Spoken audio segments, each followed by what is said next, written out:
It is senior night here at the Siegel Center as the VCU Rams look to pick up their 20th win of the season. But to do that, they will have to knock down the Dukes from Duquesne University. We welcome you courtside here at the Sioux. I'm Sean Robertson. Great to be back with John Feinstein. When we both came in at 4:30, we thought senior night and VCU needing a win to get a double bye in the A-10 tournament was going to be what we talked about. However, Matt Shoga came out in street clothes and will not play on senior night against Duquesne. How big of a blow was that for VCU? I'm Sean Robertson. Always great to be back with the coach, Ramona Raleigh-Bozer. You know what it's like to be at this stage, one game away from a championship final. What's the mindset for both of these coaches as they get ready for semifinal Friday?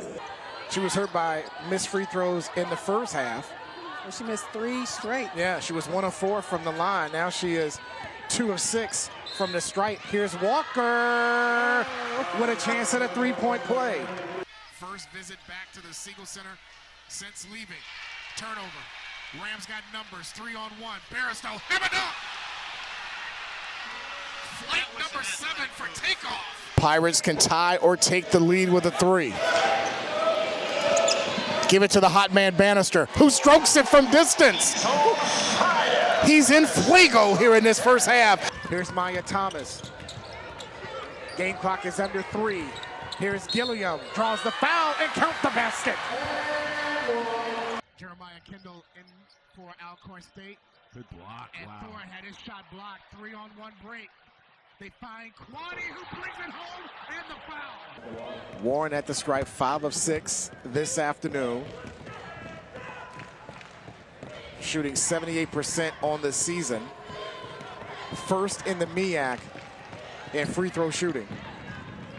Oh, look at that nice gesture by Warren. That's just to help me out. Oh, yeah. Don't call me for any more fouls. The veteran move there by Warren. The 5th-year senior hits on both. Lead back to double figures at 11. Harris comes back in for Walker. If you're Coach Baxter, you're down 11 now. You got 2 1/4 left. Where do you want to cut it? If you can't take the lead, where do you want to see this lead be to give you some confidence, some hope that we can turn it around in the 4th? I think before the 4th quarter, you definitely want to. If you can't tie, you only want to be down possibly maybe 2 possessions. So that way it gives you an opportunity to get your upperclassmen and your starters back into this 4th quarter. Here's Tiggett drawing rain with the baseline jumper. Her first field goal. It's a 9-point lead for Howard. They look inside the steal. That was partially blocked by Tiggett. Here's Robertson. Tried to split the double team and steal, yanked it away from her.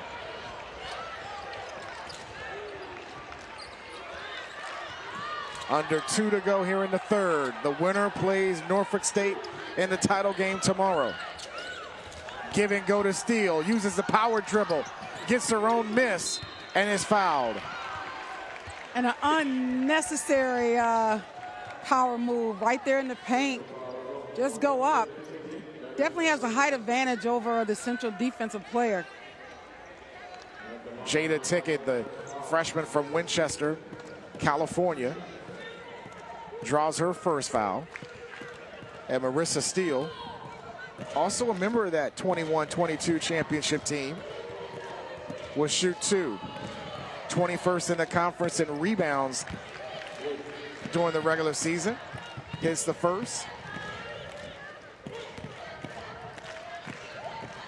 First point of the afternoon for the junior out of Maryland.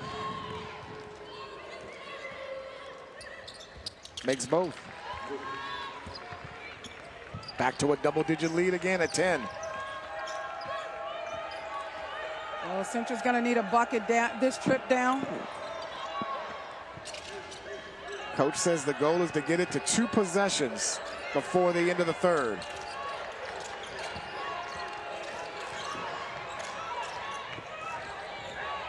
Here's Bryant on the drive. Hemingway with a good box out to keep it alive for Warren and Howard. Came up limping a little bit. She's got a mismatch with Robertson guarding her in the post.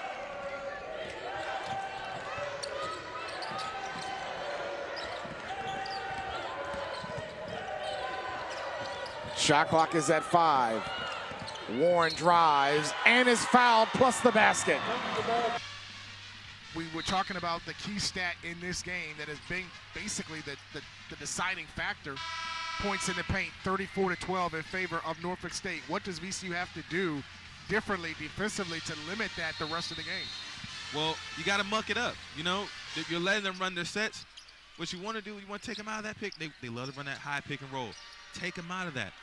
Put the ball in someone's hands who doesn't know how to create the scramble and fix it from there. At least try it to see how they respond to that. The same coverage led to the same results. Thomas remains on the bench for Norfolk State. Inge running the point for Coach Jones and the Spartans. Under 10 to shoot.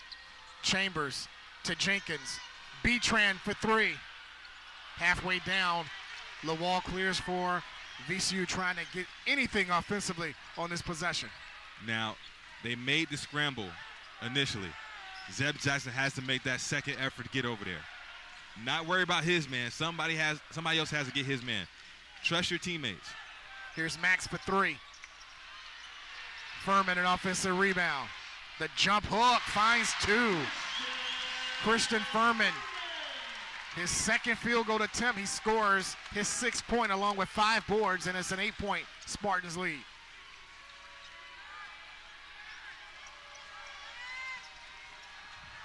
Here is Inge going down the lane and challenging Furman for 2. He's now in double figures with 10, surpassing his season average, and is back to a 10-point Spartans lead. Great attack right there, finishing over the big man.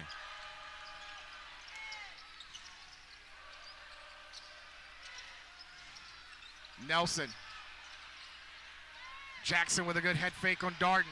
And Darden comes up with a deflection and is off of Zeb Jackson's knee, out of bounds. 16 turnovers for VCU tonight. And Thomas will come back in to give Betran a breather. So for the first time, I believe tonight, Inge and Thomas both on the floor at the same time. And we talked about that earlier in the game. You usually don't see that. However, they want to get the ball handlers out there. They want to protect this lead. Yeah, assistant coach Matt Henry told us before the game, it's not often you see Inge and Thomas on the floor at the same time, but in this possession, they're on the floor together for Norfolk State. Up 10. Thomas with the draw against Bell. Nice feed inside the Chambers, and out of bounds. It'll stay with Norfolk State. Great recovery by Michael Bell, saving a layup right there. Thomas with another nice feed. But again, in the paint, living in the paint. Now the game against William & Mary, had 23 points. He had a career-high 9 assists in that game, and Coach Thomas said he was more impressed with the 9 assists than the 23 points in that win. Thomas had it partially blocked on the 3-point attempt. VCU has numbers. Nelson with the lob to Toby, and Toby finishes. He's got 4, and the lead's down to 8 as we're inside money time. Heads-up play by Jason Nelson, throwing it only where Toby Lawal can get it. Which is anywhere, basically. Yeah. Anywhere in the air. 42 points for VCU here in the game. Under 10 to shoot for Darden and Norfolk State. Another nice feed to Chambers for the slam.